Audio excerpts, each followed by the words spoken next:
Is Oh, it is it beautiful out today? oh, it is. Lovely. It is absolutely, yes. Recording. So I do believe we are recording right now, Chris. All right, Cal. And all righty. I'll just say my blurb. Got it. Episode 53, title, Who Built America? Interview with Chris Ferguson. Brought to you by Go Legal Yourself, an online business providing real legal tools for entrepreneurs. Welcome to the Go Legal Yourself podcast, episode 53, title, Who Built America? I'm your host, Attorney Kelly Bagler, the Queen of Business Law. You can interact with us on social media or do find us on the web at golegalyourself.com. Today, I have the pleasure of interviewing Chris Ferguson. He's the CEO of Edison Nation, backing inventors with great ideas. Welcome to the show, Chris. Kelly, thank you. It is a pleasure to be here. Oh, of course it is, Chris. I know it is. Absolutely. But seriously, the pleasure is all mine. As we start every show with each guest, Okay. we ask them to share an attorney joke. Do you have one? I'm sure you do. I have a story that Yes. that is it's got quite a comical ending. So I came out of law school and I said, oh, I want to save the world. I'm going to become a public defender. So I did. And I remember defending a guy who was delivering pizza and Coke, but not the soda. Right. And so he wound up in my office. And to qualify for a public defender, as you might know, you have to fill out this form that says, like, I'm completely broke, I have no money. And so I get free legal counsel.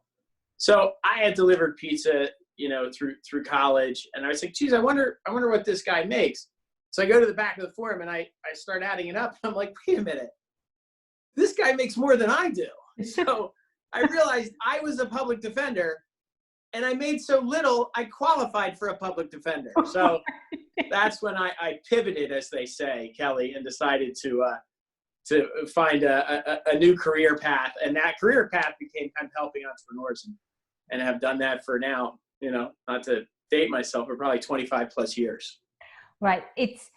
I'm really excited to get into your background, Chris, right? So in full disclosure, I met you on a show called Everyday Edisons, and we're going to definitely talk about that. And Great. I know my audience is super excited to hear about how they can bring their invention to market, because this is our show is all about providing those tools for savvy entrepreneurs, right? And this is like a big major one. So before we dive into that, tell us a bit about yourself. Besides, yes, you're still, I'm assuming, an attorney. Once an attorney, always an attorney. Yes. Yep. I still get the JD after my name, but yeah. So I did that. I was a public defender, which was a fantastic job, but it was maybe less than I was hoping to make after 7 years of higher education. So I did end up going to work ultimately for part of a private equity firm. And I did that for a number of years and happened to do it during a good time, kind of from 95 to 2000, which was a great time to launch businesses and a pretty solid economy. And the firm ultimately got bought by part of GE, and a bunch of us left to go do our own thing. And I sort of went from working in kind of big institutional private equity to more trying to do, one transaction at a time, and have done that since 2000. And a lot in the manufacturing space, where I kind of grew up in that, super comfortable in watching companies that actually build a widget, right? And take an idea and get it manufactured and get it out to the public. So that's always been a kind of a core vertical for me, is really helping manufacturers, entrepreneurs. And when I was introduced to the founder of Edison Nation, who's also on that show with us, Everyday Edisons, Louis Foreman, clicked right away and thought we could do some great things together, and that led me to acquire Edison and have Lewis as a partner, which is about a little over 2 years ago today. So it's been a fun ride. So you are part of a phenomenal business, and I truly say that because I have walked in the footsteps of being an inventor. Yeah. When someone invents something, they think, "Oh my God, this is the next, greatest thing since sliced bread, and I'm going to make millions." That is the very first thought of an inventor when they invent something. But little Yep. do they know that's just the beginning, if that, right? So this phenomenal business structure, Everyday Nation, is the backbone of what really supports the inventor, your everyday regular inventor. How did Yep. Lewis and how did you, Chris, take this business model and really apply it to just your everyday Edison, your everyday inventor from the street? So yeah, I think you make a couple great points there, Kelly. One is everybody, when they have their aha moment, they're like, oh, this is it. I've found it. I've cashed my lottery ticket, and there's obviously a lot more work that needs to go into it, and you need that passion to believe you have that next thing that is the better mousetrap. But then you also need that persistence and that perseverance to see it through, because it is a long road, and you as a patent attorney have seen, I'm sure, people stumble along that road, and you really do need to stick with it. What at Edison Nation and Everyday Edisons we do provide is that partnership to help you have some of the tools and have some of the resources you need to really get that thing to be kind of a commercializable product.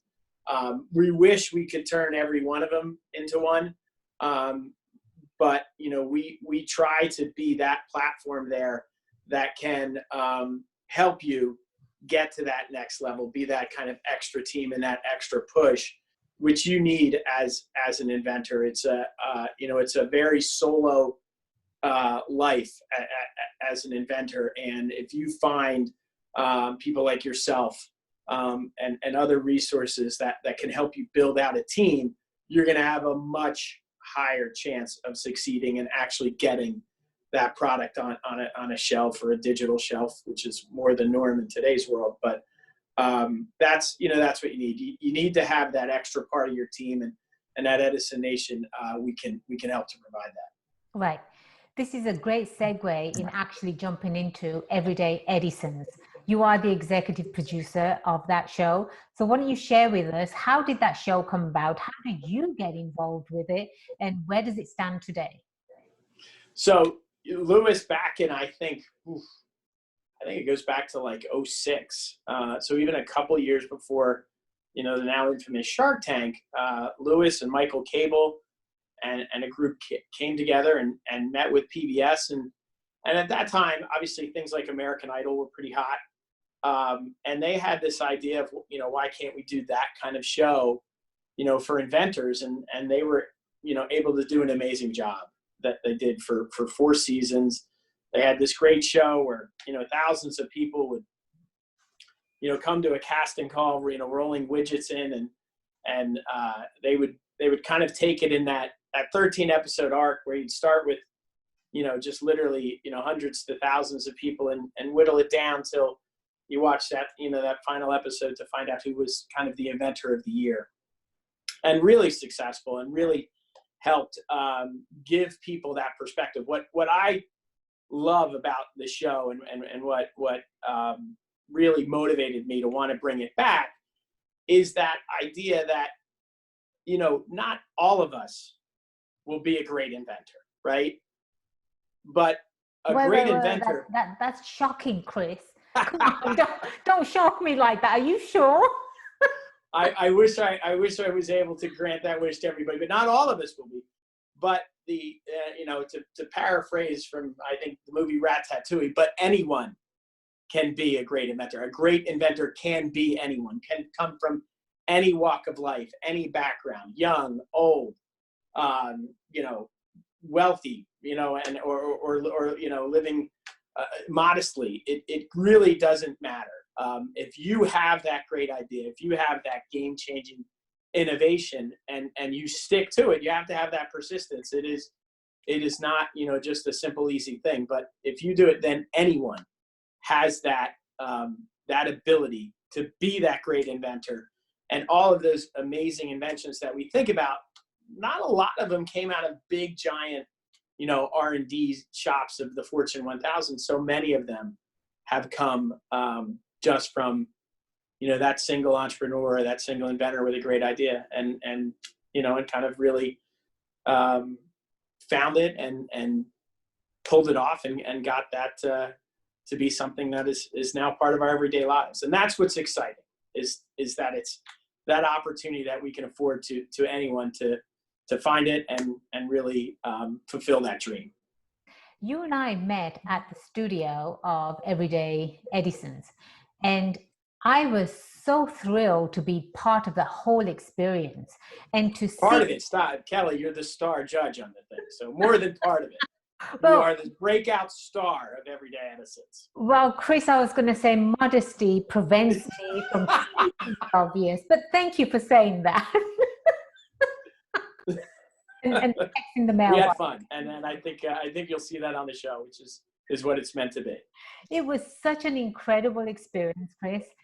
I got to see real live inventors. Just like you said, they come from every walk of life, every different type of background, young, old, you name it, they were there. And yep. As an attorney, I see these hopeful inventors come to me, right? And one of the number one reasons why an idea just remains an idea is because of money.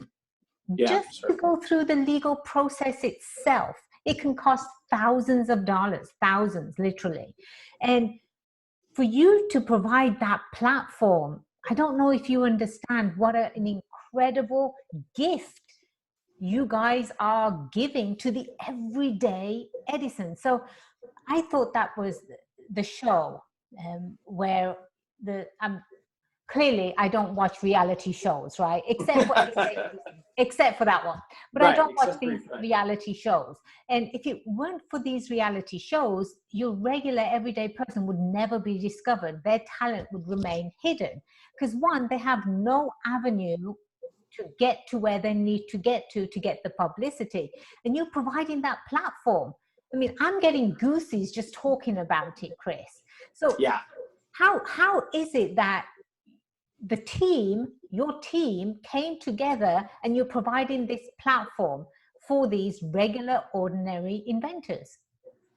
Well, I think the team and anybody who watches the show or watches other shows like it, like Shark Tank and The Profit and other shows about inventors or entrepreneurs, why that content is so riveting is usually that backstory, right? And we get so just blown away or impressed by these people who, whatever motivated them to do it or whatever challenges they had to overcome in their life and then stuck with it and were able to persevere and get it to the level that it is and, make it available to the world.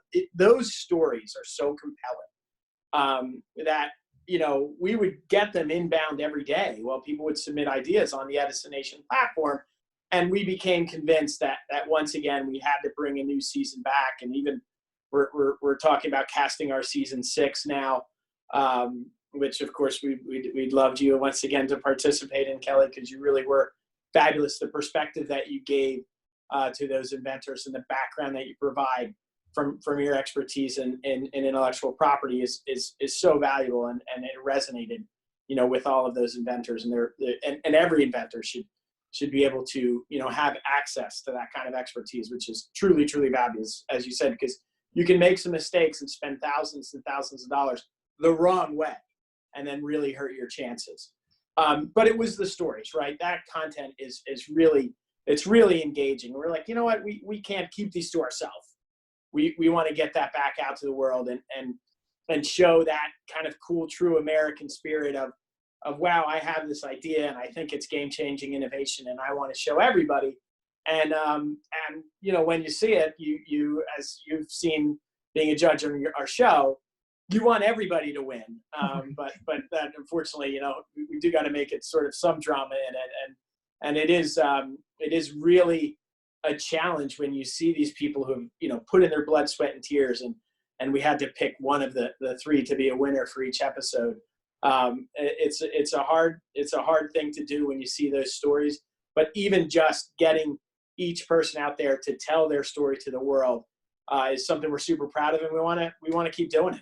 Absolutely. As far as someone having an idea, can you lay out some of the steps, Chris, in how would you help a hopeful inventor get from an idea to market? Yeah, so we take, I think, a pretty unique approach there, right? So there are some competitors in our space that if you posted your idea to their site or called them up and said you had the next best widget, they would tell you, "Oh you are so right," and, you know, send me a check for $5,000. And you know, no one is told that their baby isn't beautiful. We take a little different approach because it is a challenge to get every product to market, and whether you're a giant company or a solo inventor, it's a challenge, as we talked about at the start of this. So what we do, we used to let people put any idea they want on our site for free. That did have an effect of, you know, you'd get somebody who'd put 100 versions of a time machine on there, and that tends to clog the system up a little bit. So for us, you do have to believe in your idea $25 worth. But then once you submit it, we'll put it through 8 different stages to see if it's commercializable. By stage 8, we're telling you, this is a product we're going to go forward with. We're either going to launch it ourselves or we're going to find you a partner to license it. And look, it's a small percentage that do ultimately get there, but the value you get from Edison Nation, even if we don't take you all the way, is we will give you our feedback, why it particularly didn't work for us. And while, again, we can't do that for free, it becomes pretty valuable feedback, you know, for a nominal fee of $25, because we may say, hey, we think you're getting tripped up here on intellectual property. Call someone like Kelly and help her walk you through the process, and then maybe resubmit it. Or, you know, the materials you're using here are rather expensive, and you're going to be triple the cost of a competitive product. So we do enough analysis, we believe, even if we're telling you we're not going to pursue this particular widget, we've given you, we think, some really constructive feedback that may give you the opportunity to revamp the idea and bring it to market. And literally, you save inventors thousands of dollars, Chris. Just going through the legal process, as I mentioned before, you're looking at least about bare minimum investment of $10,000. That's bare minimum. Right. And to get the valuable feedback from a company that does this day in, day out, it's unbelievable. $25, who doesn't have $25? Right? That's just unbelievable. The service that you're providing these everyday people. Now, entrepreneurship, right? I would have to say it runs through my blood. So I get my drive and my passion from my dad's side, and I get my stubbornness from my mom's side, right? Because without the stubbornness, you know, I just wouldn't be the queen of business law. Right. So I have always wanted to help the entrepreneurs, because they're just hardworking Americans, right? The title of this episode is Who Built America? Right? It's people like you, Chris. It's people like me. It's people like my audience that's listening to the show. And even though the show has gone international, right, there's always people reaching out to me saying, I'm in so-and-so country. How do I get a presence in the US? How do I create that presence in the US? America is such an incredible country. It truly is the land of opportunity. I'm a pure example of that. And what I'm doing today here in America, I don't think I would have had the same chance or opportunities back home, meaning England. England is not a third world country, but if you compare the two, there's just no comparison. entrepreneurship in England, Chris, is not supported. I was really taken back when I was talking to my niece a couple of weeks ago, and she said, yes, we don't see those types of programs here, right, where it's supported, where you can go out and become a self-employed person. We're actually doing this interview during this global pandemic, COVID-19. There are thousands and maybe millions of people around the world that will potentially lose their jobs. And Right. I know people have saved up, they must have saved up just so they can, provide for their family.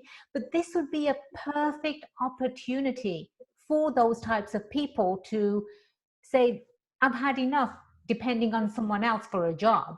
I'm going to create my own. I'm going to create my own way of life. I'm going to support my own family. So that's what we do here on the show. But Right. what you do, you're taking it way above, where you do provide that platform for your everyday inventor. It's phenomenal, Chris. Absolutely phenomenal what you and your team do. Yeah.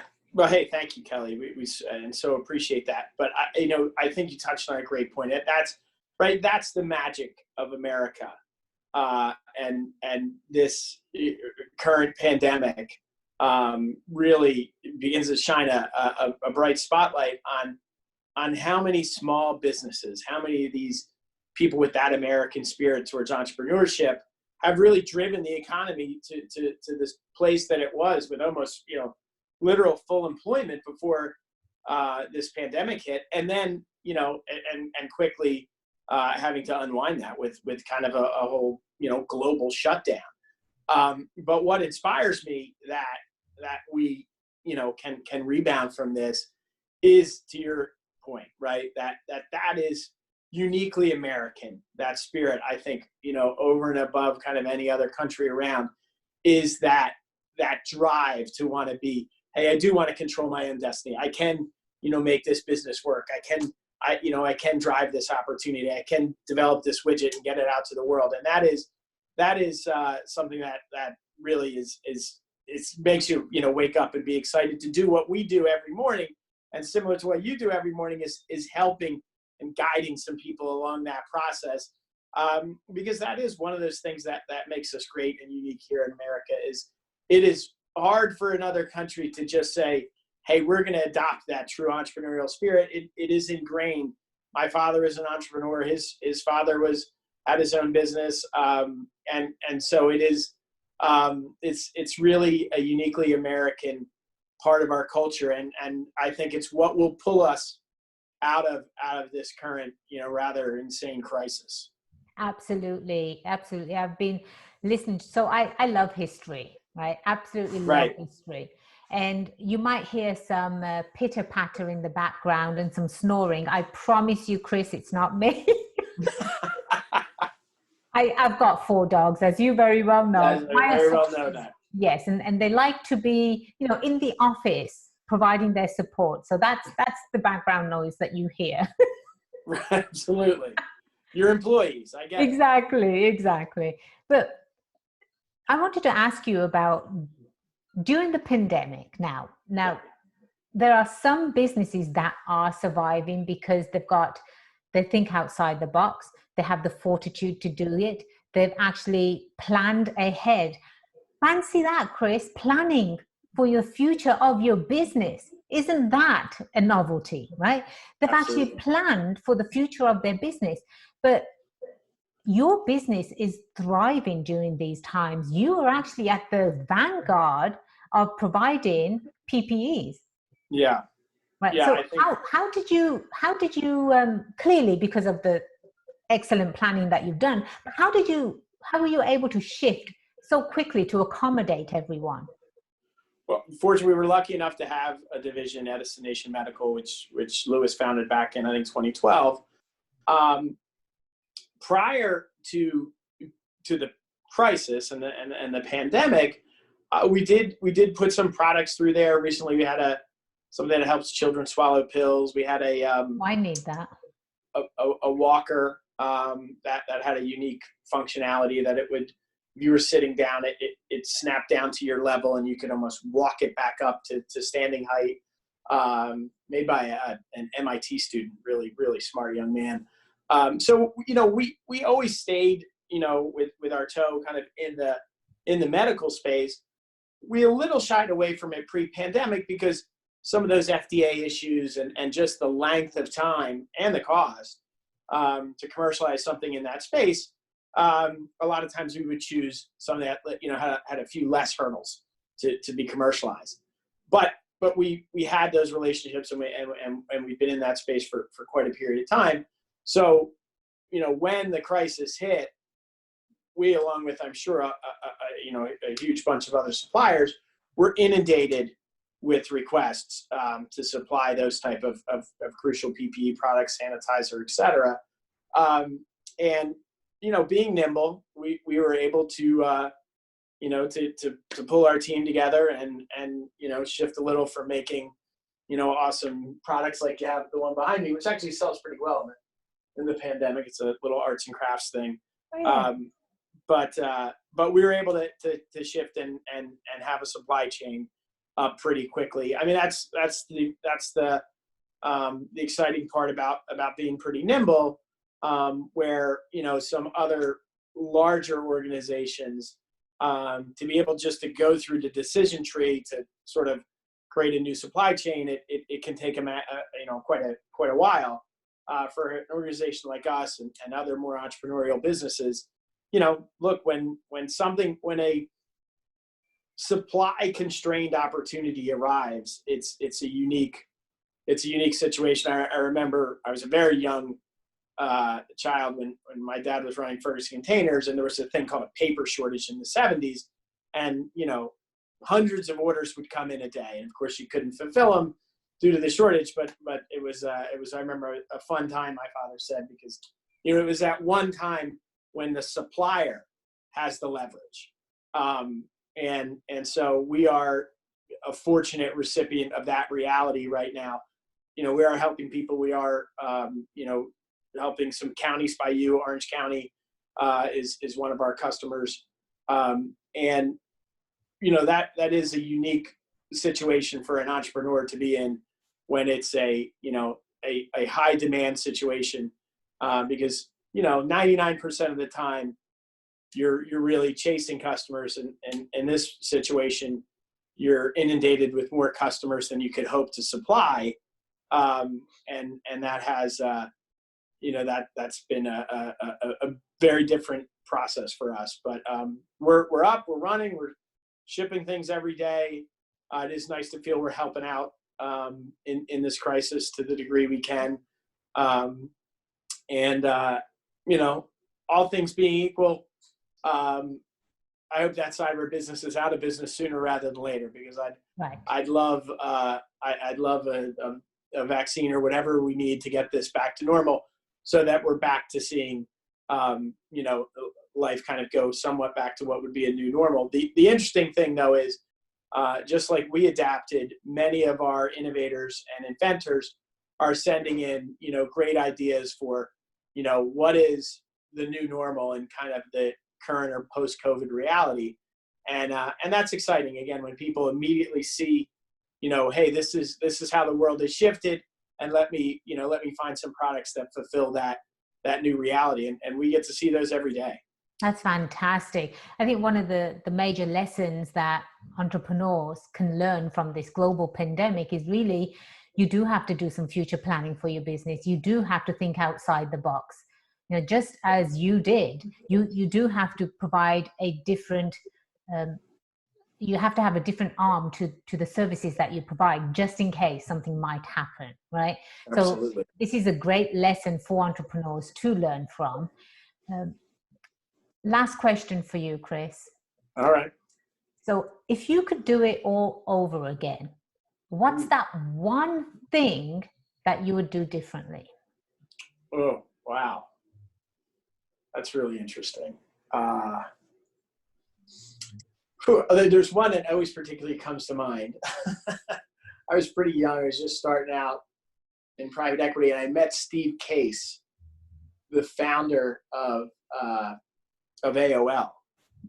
Right. It had just started. This is maybe 1995, and it was publicly traded at that time. And I remember calling my roommate, who was now a broker, and I'm like, buy me a 1,000 shares of this AOL company. And it went up 4 points like the following day, and I had bought like $20,000 worth or something, and I made $4,000 in 24 hours, and I was the happiest I've ever been. Until by 1998, 3 years later, my friend called me up and he goes, "You remember when you bought that AOL when nobody heard of it?" I said, "Yeah." He's like, "Well, it split 8 times, and your $20,000 would be worth $3.5 million." That was one that got away. But what, as I remember, what I do, what I do think about now, having done this for enough years, the thing I probably would have done differently, and we do have a foundation as well called Create More Karma. I would lean even further into kindness. I think when you're a young entrepreneur and you're really hustling and you're trying to get, always the best deal you can negotiate, and as lawyers, we're almost ethically obligated to do that. Right. As I've gotten a little grayer and a little wiser, I realized I would have loved to have, even right from day one, from the jump start, have really leaned into kindness. I think in the world of entrepreneurship, it's an undervalued quality. A lot of it is, this dog eat dog kind of world, and competition is what does, create capitalism, and it's obviously necessary. But if you can show that value point of kindness to your customers, to your suppliers, to your employees, and the impact of that on your business, even if maybe that level of kindness for the moment may decrease your quarterly earnings for that quarter, I believe it pays exponentially in the long term, because companies are people in the sense that they have a real personality, they have a culture, and people feel that when you interact with a business. You feel whether it's in a good mood or a bad mood, or it's positive or it's negative. And to build a culture that is around kindness and empathy and being positive and trying to really do good for the world, I think we do a pretty good job of that now. If I could go back in time, I would even have done more of it. That's a wonderful point to bring up, because when you do pay it forward, you get 10 times back. You really do. 100%. It's just an act of kindness a day. It could be Yes. anyone. Chris, I'm in the process of creating a commercial for my Legal Yourself products. So I reached out to a local business owner. He's a financial wealth advisor in San Diego. And I'm thinking, he doesn't know me from anywhere, because I've seen his commercials on TV, and I'm thinking, oh, that's a great commercial. Right. I wonder who he used. So I took a shot in the dark, and I just emailed him from nowhere. Within 10 minutes, he emailed me back saying, I'll be more than happy to talk to you. Give me a call and we'll talk about it. So people that you see on TV, and you probably think, oh, they're not approachable. Right. Take that leap of faith. Go and reach out 100%. to someone. And that's exactly how you can help, bring someone along with you rather than leaving them behind. So no entrepreneur left behind, right, Chris? That's right. And we're all in it together. That's Kelly, what we do here on the show. Exactly. Absolutely. So Chris, is there anything else you'd like to share with our audience? No, that was wonderful, Kelly. I enjoyed it. I am so glad that you are part of our team at Everyday Edisons, and look forward to all the cool stuff we'll do in the future. So anytime you want to get on and chat, we are here for you, Kelly. We love what you do, and you are a fantastic resource to entrepreneurs. So I hope they all avail themselves of Go Legal Yourself, because it is a great, great service. Thank you so much, Chris. And people can actually see that show on crackle.com. Yep. Right. And Yep. I have advertised it as well on my end. But there is one complaint from across the pond. My nieces, they're unable to connect to hackled up. Ah, Yeah, so we'll have to work we'll on have to making figure that it out. available Yeah, we to will. the I get rest the of the good world, idea. right? Yep, we'll figure that out, how we get that over to that Yes. side of the world for Yes. sure. And would Everyday Edisons consider hosting maybe inventors from other countries, or are we just Oh yeah, strictly focused in the US? no, we've had submissions from 120 countries, so we Wow. do get them in quite frequently. But to really get the word out there, we'd love to find ways to make those connection points. It is truly global, especially that obviously even with this new situation, more and more items will be purchased off that digital shelf, and theoretically that can be done from anywhere where there's an internet connection. So we do want to lean into that idea that we can bring in ideas from just about anywhere. That's fantastic. So for all the inventors that are listening to this show, you can absolutely get a hold of Chris Ferguson, and you can get a hold of Everyday Nation. And we are going to put your information on our show notes, so they can Awesome. download. Yep, they can download the app, Go Legal Yourself, and they can listen to all the other episodes that we've had. And we've had some phenomenal guests, and now you're part of that phenomenal list, Chris. Kelly, thanks so much. I can't wait till we can see each other again in person. I hope it's soon. Absolutely, likewise. And remember, the only way you become successful is if you make today the day you go legal yourself. I am Attorney Kelly Bagler, the Queen of Business Law, and it's been a pleasure being your host today. Until next time, cheers to your success. Thanks, Kel. That was great.